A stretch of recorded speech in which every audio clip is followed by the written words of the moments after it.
back out here at the goat pasture today. I was taking down some fence and putting up a little bit of fence, and just got done.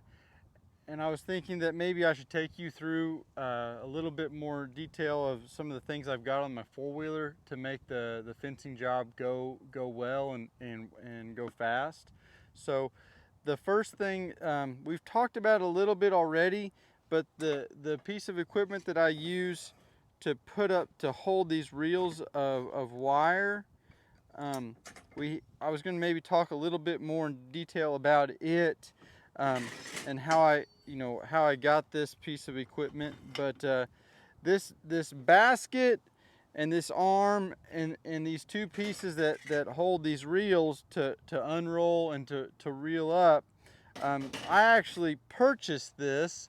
Not to say that you need to. It's on further investigation, it's pretty simple, and anybody who is a decent welder or whatnot could probably put together their own deal.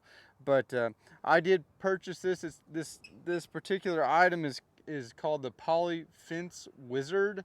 There's a company called Windrick Tools. I'll put a link to their website in the description, but you can actually go online to this guy's website and purchase this whole basket and all these pieces. Not to say that you should or shouldn't, but that is one option if you don't try to make something your own. But I just want to make you guys aware of that. Like in my other videos, I showed you that, to unreel, we set two reels on this piece, set one right here and another one right next to it. And then when it's time to roll up our fence, we take this piece off, we put this other one on. It's got a nut on here that comes off. These two pieces of tin, the one comes off, we sandwich a reel on there, and we get our screw gun on here on the side, and we reel it up with a cordless drill. I can put a link to that video, or I will, how we roll up fence. I'll put a link to that in this video, but I don't need to go in any more in depth on that in here. But anyhow, I just wanted to make you guys aware of where this piece of equipment came from, and then, like I say, just kind of do a little bit of a four-wheeler overview, so to speak, of kind of what I'm carrying on here, that makes it work. I've talked to you guys a little bit about the fence braces that I use to make corners and whatnot. It's in my other fencing videos. But the way this basket is set up, is actually designed to have some post mount onto this, and you can put your stepping post. They slide into these forks that come way up high, but that doesn't work for me in my situation. I have to carry too many posts, and then these big forks that stick up, the brush just tears them apart, so it doesn't work. But anyhow, they still have these two mounting posts on this basket, and I hang my little cross braces pieces. I just hang them on here and loop them on there, and it's real easy to get them on and off, quick access while you're building fence.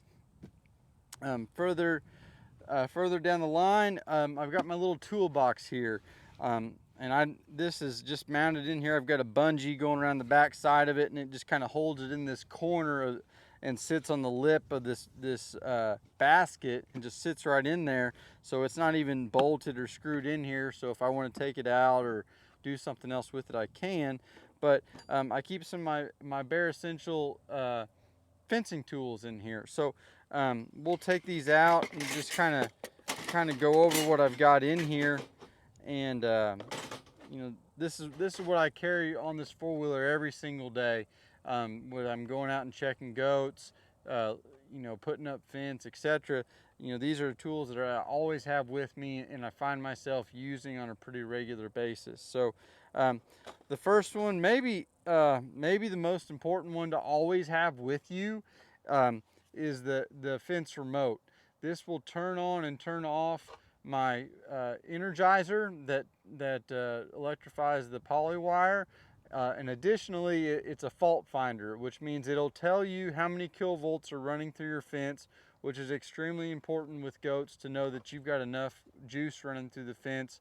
Generally, I want at least 7,000 volts or 7 kilovolts in the fence at all times, and this piece of equipment will tell me exactly how many's in there, you know. And then additionally, if we have a grounding somewhere, it'll do that for me as well. If a piece of wire is leaned up against our fence and grounding it out, not only will it tell me that I've got that, it'll tell me which direction from where I'm standing, if left or right down the fence line, it'll have an arrow that'll tell me. So this is a huge time saver. I mean, this saves you from going back to the Energizer to turn it off or turn it back on if you're working on a piece of fence, or if you did have an animal out and you need to put him back in and you need to turn the fence off for some reason to accomplish that task. Having this right here handy all the time is, I would say, it's imperative to make this stuff actually work and be easy enough to make all this temporary electric fence work and be something that you can do long term. You got to have this. Okay, another piece of equipment. I like, it's kind of a fun piece, but I've got this. This is a silky saw. It's a folding saw, and this is the Gomboy, Gomboy model, and they've got a few different sizes of these. I forget how long this one is, but I mean, that's as long as my arm right there, my forearm and hand. So, you know, I don't know if that's 2 feet long. Maybe it's a 22-inch saw, something like that. But anyhow, this size works really nice for me because it's the biggest size that'll fit it, or it fits in my toolbox, okay? And it's still big enough though that if I want to, I could saw through a 6 or 7-inch limb with this if I needed to, or a little cedar tree or something. And I've done that. You don't want to do it all day long, but when you're driving around this four-wheeler and you're in the heavy brush and maybe you want to drive through a little hole, you know, in the brush, but there's a limb hanging down, you can get it out of your way. Or if you're building some fence and there's just, you know, it just works out to put your fence in one little spot minus an overhanging limb, well, you get this out real quick and fast, cut your limb, clear your space, continue on. So just having this access, or right there on the ready, is what makes it so useful. Okay, not just having it in the pickup or back in the barn, you know, or back in the garage at the house or something, but right here on the four-wheeler, right here handy for you to use. So it's a good quality saw. Silky makes good stuff the way I understand it. I couldn't even tell you what this cost. Might even put a link to it in the description here. But I really like having that thing. Next item, this is a 3.5, it might be 4-pound mini sledge. I use this a lot towards the middle into summer when the ground does start getting a little hard, and tamping in all these poly posts. You know, I have it right with, you know, I'm putting up fence and I'll have this toolbox open. I'll have that hammer right there, and I'll be going along building my fence, and it's easy access to tamp that post in, set it back down, and keep going. So I can go fast, but very useful to have. I really, at certain times of the year, I couldn't put my fence up without this. So a little 3.5-pound mini sledge. Next item are some fencing pliers, or these are, what do they call them, lineman's pliers. You know, patching holes in permanent fence. It's very useful. You know, I have to have it to do that. Sometimes if I don't want to turn my electric fence off, having the rubber handles is useful, because I can reach down there and I can grab that poly wire when it's hot with these rubber handles, and I can take it off a fence post or pull it off of whatever, or manipulate it however I want, because it has these rubber handles on it. I've also figured out that if I need to, I can pull a handle off and I can use this metal handle when I'm patching this old mesh wire fence that we have around here. I can take 2 strands of tie wire, slide this in between them, and I can twist it around and I can make that tie wire tight in between, in some mesh wire fence. So for patching it, it makes it handy. But anyhow, like I say, it's just a pair of lineman's pliers, fencing pliers. I prefer the pointed head. They've got some different types of fencing pliers out there, different configurations. This type is my favorite. Couldn't tell you what it's really called or the name for that style, but this is the one I prefer. Okay. Along with that set of pliers comes a roll of 14 gauge galvanized tie wire.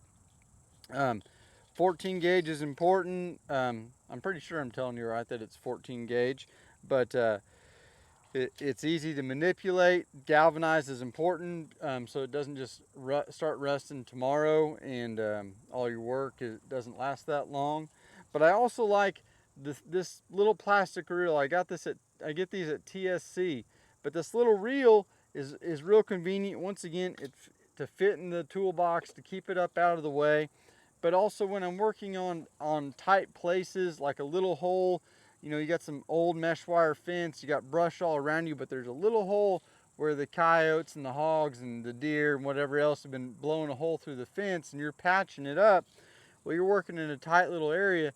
This reel, you can tie one end on to where you're wanting to mend, and then just unroll this over to the other side. You don't have to cut a big old piece of wire and be kind of wasteful. You end up using less wire this way. And like I say, it stores easier because of its small circumference or diameter. So anyhow, 14 gauge galvanized tie wire, in a little reel like this. TSC has them. I'm sure multiple other farm stores have something similar just like it. Okay. Let's see here. I carry with me a interchangeable little screwdriver. I don't use this a whole lot, but it's nice to have every now and then. These reels that I use, they have a handle on them right here, a little knob. Well, this little knob's got a Phillips head on the back side of it, and sometimes those knobs they get loose and you start worrying about them wanting to fall off. Well, if I'm out there in the field setting up fence and I realize one's loose, all I gotta do is pull out my little screwdriver, put it on there, tighten it up, and I don't have to worry about a knob falling off and losing it out there, in the pasture somewhere. It turns around. I've got a option for a smaller Phillips and flathead over my big one. Like I say, I mainly just use the Phillips every now and then, but I like having the option for the other ones all in one screwdriver. Space is a premium on this little four-wheeler, so things like that I really like that'll fold up and get compact. Okay. I also have a crescent wrench in here. When I move, I'll show you guys one day moving my Energizer. I actually, my Energizer and grounding rods are not stationary or permanent. I move those according to my rotation, just with the way the layout of this property and the fences and everything else. And what I'm doing here for my situation, I actually move my Energizer. Anyhow, when I do that, all those grounding rods have clamps on them. I usually run 2 grounding rods, so I have a wire connecting them. So I have to have a clamp to clamp that wire on. Well, that's what I carry this crescent wrench for. It'll loosen those clamps off. I can slide them off and get my wire, roll it up, and make my move. So that's primarily what this is in here for. Last piece, this is actually for the four-wheeler. So this is for just my individual setup, but your four-wheeler probably would be similar. This is an electric shift four-wheeler. Unfortunately, sometimes the electric shift will quit working if I run my battery down too far. And so this is a manual shift. It'll tie on to the transmission down there, and you can shift gears manually with this. So I don't like using this, but it's handy to have up here in the toolbox where it's easy access. They've got a little spot for it in the very back in a little compartment, but having it up here is a little more handy. So that is all what's inside of my toolbox that I carry with me at all times on this four-wheeler. So hopefully you guys got something out of that and can do something with it in your own fencing rig and make that useful for you. Well, thank you guys for listening and watching the video. Like I say, always I really enjoy making them and looking forward to making the next one. So hopefully everybody's having a great day out there, and we'll talk to you soon. Bye-bye.